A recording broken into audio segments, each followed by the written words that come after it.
बंधू आणि भगिनींनो, आज आपण अत्यंत रोचक आणि गुंतागुंतीचा विषय पाहणार आहोत. तो म्हणजे मानवी मेंदू आणि मज्जापेशींचे संदेशवहन. हा विषय वैज्ञानिक आणि शैक्षणिकदृष्ट्या विस्तृत आहे, पण हा विषय फक्त विज्ञानापुरता मर्यादित नाही, तर आपल्या अस्तित्वाचा, विचाराचा आणि कृतीचा गाभा आहे. आपल्याला नेहमी प्रश्न पडतो की मेंदू म्हणजे काय? तर मानवी शरीरातील सर्वात जटिल व संवेदी अवयव म्हणजे मेंदू. तो विचार करतो, भावना निर्माण करतो, हालचाल नियंत्रित करतो आणि प्रत्येक कृती अगदी डोळे मिचकावूनही त्याच्या आदेशावर घडते. माणसाचा मेंदू ही एक अजब चीज आहे. जगातील विलक्षण अशी अनेक कोडी सहजगत्या सोडवणारी ही अशी काम करते. हे कोडे मात्र अजून पुरते उलगडलेले नाही. मेंदूचे कार्य, मेंदूतील संदेशवहन, मेंदूतील स्मृतिकोश यावर कित्येक वर्ष कितीतरी शास्त्रज्ञ काम करत आहे. पण आता याबद्दल जेमतेम अंदाज व्यक्त करण्यापर्यंत प्रगती झाली आहे. माणसाचंच काय, पण कोणत्याही मोठ्या प्राण्यांचा मेंदू हा शरीराच्या सर्व गोष्टीवर नियंत्रण ठेवत असतो. शरीराचे तापमान, हालचाली, अन्नपचन क्रिया, तोल, संवेदना ग्रहण या सर्व गोष्टींचे नियंत्रण आपल्याला कसली जाणीवही होऊ न देता मेंदू करत असतो. या गोष्टी सुकर व्हाव्यात यासाठी त्याला असंख्य गोष्टीचे भान ठेवावे लागते. ते कसे राखले जाते याबद्दल आपण मात्र अज्ञानात असतो. मेंदूचा आकार जितका मोठा, त्यावरच्या वळ्या जितक्या जास्त, तितके त्यातील स्मृतिमंजुषेचे, हुशारीचे प्रमाण जास्त, असे सारांशाने म्हणता येईल. माणसाचा मेंदू सुमारे 1.5 किलो वजनाचा असतो आणि त्यात सुमारे 86 अब्ज मज्जापेशी म्हणजे न्यूरॉन्स असतात. माणसाचे वजन व आकारमान यांच्याशी तुलना करताना हे मेंदूचे वजन खूपच जास्त भरते. म्हणून मानवी मेंदूची शक्ती अन्य प्राण्यांपेक्षा वरचढ ठरत आली असावी किंवा तसे मानवाला वाटत तरी असावे. मानवी मेंदू हा मोठा मेंदू, लहान मेंदू आणि मेंदूंच्या तळाशी असलेला मध्यमेंदू वा मेडुला ऑब्लांगटा अशा 3 भागात विभागला गेला आहे. सर्व प्रतिक्षिप्त क्रिया, नकळत केलेले नियंत्रण व शरीराची प्रमुख कार्ये म्हणजे श्वसन, हृदयक्रिया वगैरे यांचे नियंत्रण मेडुला व लहान मेंदूत होते. ऐच्छिक गोष्टी, स्मृती, सर्व स्नायूचे नियंत्रण, बोलणे, पाहणे, वाचणे, लिहिणे या गोष्टी मोठ्या मेंदूकडे सोपवल्या आहेत. मेंदूतील पेशीची संख्या जन्मापासून मृत्यूपर्यंत सहसा बदलत नाही. एवढेच नव्हे तर काही कारणाने जर काही पेशी निकामी बनल्या तर त्याची जागा दुसऱ्या पेशी घेत नाही, तर त्या पेशींचे कार्य बंद पडते. त्यामुळेच मेंदूचे वैशिष्ट्य इतर शरीर पेशीपेक्षा वेगळे आहे. काही कारणाने मेंदूतील पेशीचा रक्तपुरवठा बंद पडला तर मेंदूचा निकामी झालेला भाग म्हणजे शरीरातील ज्या भागाचे नियंत्रण केंद्र तिथे असते त्या अवयवाच्या हालचाली बंद पडतात. आपल्याला अर्धांगवायू झालेले रुग्ण दिसतात. त्यांच्या हाताला व पायाला काहीच झालेले नसून मेंदूतील त्या भागाचे नियंत्रण करणाऱ्या पेशी निकामी झालेल्या असतात.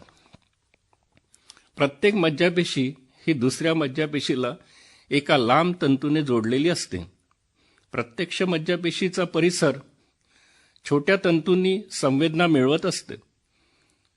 संवेदना व आज्ञावहन या 2 क्रिया मज्जापेशी मार्फत होत असतात. संवेदनावहन हे शरीराच्या प्रत्येक भागाकडून मेंदूकडे पोहोचले जाते आणि त्यावर हुकूम मिळालेल्या आज्ञांचे पालन करण्याचा संदेश त्या स्नायू समूहाला वा अवयवाला दिला जातो. मज्जापेशीमधून संदेशवहन हा वैज्ञानिकदृष्ट्या अद्भुत प्रकार आहे. विद्युत संदेशवहन मज्जापेशीच्या झिल्लीवर निर्माण होतो. पेशीतील सोडियम, पोटॅशियम आयन्सचे विनिमय होऊन सूक्ष्म विद्युत प्रवाह तयार होतो.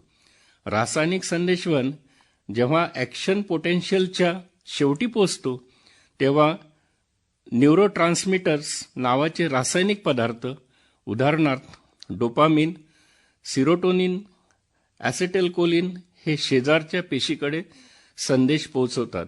ही संपूर्ण क्रिया सेकंदाच्या हजारोव्या भागात घडते. मेंदूची संदेशवहन यंत्रणा संपूर्ण शरीराशी पाठीतील मज्जारज्जू म्हणजे स्पायनल कॉर्ड तर्फे जोडली असते.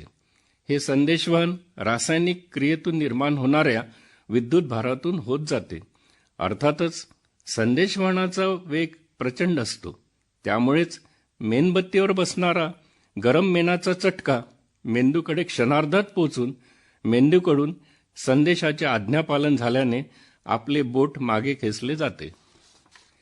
मेंदूतील पेशीची संख्या महाप्रचंड असते. या पेशीतर्फे पाठवलेल्या विद्युत संदेशाचे ग्रहण करून एक आलेख काढण्यात मानवाला यश मिळाले आहे. त्याला इलेक्ट्रोएन्सेफॅलोग्राफ म्हणतात. याच्या तपासणीतून मेंदूचे कार्य चालू आहे वा नाही, मेंदूचे संदेश कमी जास्त होण्याचे प्रमाण, झोपेचे प्रकार याबद्दल अभ्यास केला जातो.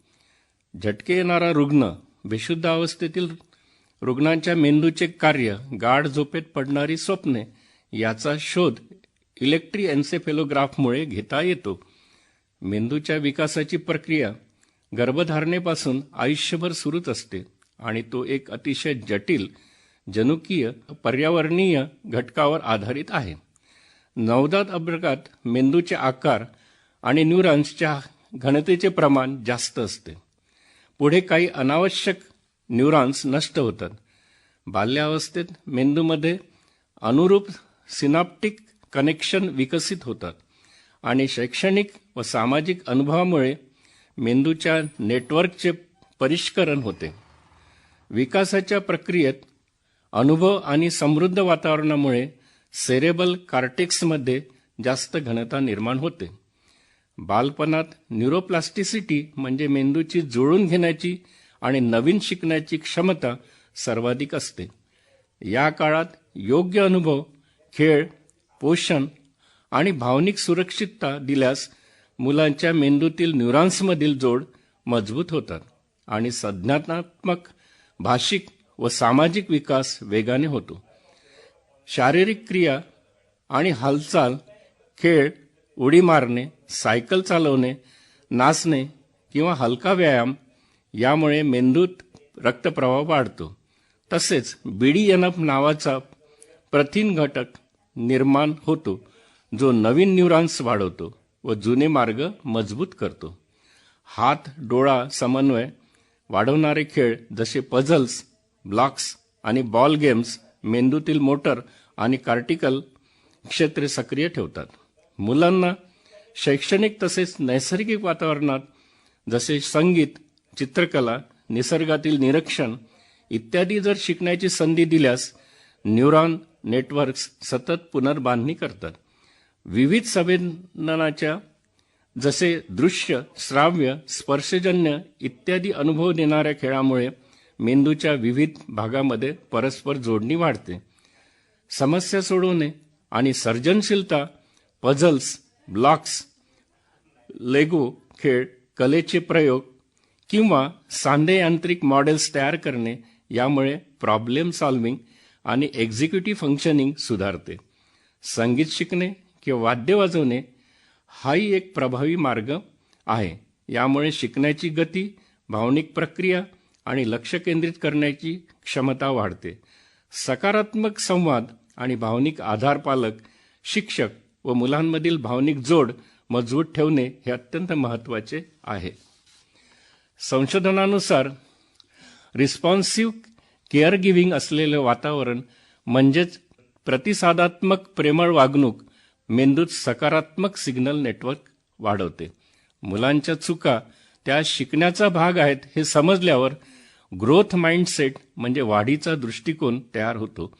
न्यूरोप्लास्टिसिटी दुपटीने वाढते. मानवाचा मेंदू कोटी वर्षाच्या उत्क्रांतीमधून विकसित झाला असून नवमस्तिक आणि लिंबिक प्रणालीने विचार, भाषा, भावना, कलात्मकता अशी अद्वितीय वैशिष्ट्ये मिळवली आहे. काही विशिष्ट जनुकेमध्ये झालेल्या उत्परिवर्तनामुळे मानवामध्ये मेंदूचा आकार व क्षमता अधिक झाली आहे. मेंदूच्या विकासाचे प्रत्येक टप्पे गर्भावस्थापासून ते वृद्धावस्थापर्यंत प्रचंड जटिल व क्रमबद्ध आहे आणि त्यामध्ये जनुकीय पर्यावरणीय घटक, अनुभव, शिकवणूक आणि सामाजिक सांस्कृतिक वातावरण महत्त्वाची भूमिका बजावते. स्मरणशक्ती ही मेंदूची एक मूलभूत क्षमता असून तिला खास पेशी, तंतू आणि चेतासंस्थेतील रासायनिक घटक आधार देतात. स्मरणशक्तीचे 3 प्रकार आहेत. एक संवेदनात्मक म्हणजे सेन्सरी, 2 अल्पमुदती म्हणजे शॉर्ट टर्म आणि वर्किंगमध्ये असलेली, आणि दीर्घमुदती म्हणजे लॉंग टर्म मेमरी. मेंदूचे कार्य सुरळीत ठेवण्यासाठी नियमित व्यायाम, संतुलित आहार, पुरेशी झोप, मानसिक सक्रियता, चिंता, तणाव व्यवस्थापन आवश्यक आहे. ध्यान आणि प्राणायाम या व्यायामाने रक्तप्रवाह आणि ऑक्सिजन वाढतो, ज्यामुळे मेंदू सक्रिय राहतो. शारीरिक व मानसिक सक्रियतेसाठी रोज 30 ते 60 मिनिटे चालणे, पोहणे किंवा कोणत्याही मध्यम व्यायामाने मेंदूला रक्तप्रवाह वाढतो आणि कार्यक्षमता सुधारते. वाचन, शब्दकोडे, बुद्धिबळ, सुडोकू, आकडेमोड, नवीन भाषा शिकणे अशा क्रियाकलापांनी मेंदूला उत्तेजना मिळते. संतुलित आणि पौष्टिक आहार, ताज्या भाज्या, हिरवे पालेभाज्या, फळे, दूध, अंडी, ड्रायफ्रूट, संपूर्ण धान्य आणि प्रथिनाचा समावेश असलेला आहार मेंदूच्या आरोग्यास मदत करतो.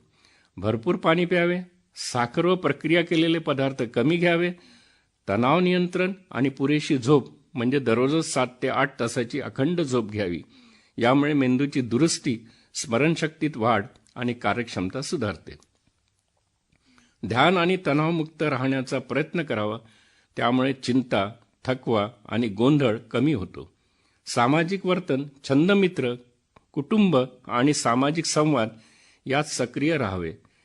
यामुळे नवीन पेशी निर्माण व्हायला मदत होते. छंद जोपासणे जसे चित्रकला, विणकाम, वाचन यामुळे तणाव कमी होतो आणि एकाग्रता वाढते. वाईट सवयी टाळावे जसे धूम्रपान, मद्यपान, आळस, जास्त प्रक्रिया केलेले पदार्थ खाण्याची सवय, या सर्व सवयी मेंदूचे नुकसान करतात. ही सर्व उपाययोजना नियमित केल्यास मेंदूची कार्यक्षमता, स्मरणशक्ती, तणाव नियंत्रण आणि एकाग्रता दीर्घकाळ सुरळीत राहते. आपला मेंदू म्हणजे निसर्गाचा सर्वात विलक्षण संगणक आहे, जो विचार करतो, निर्मिती करतो आणि भावना अनुभवतो.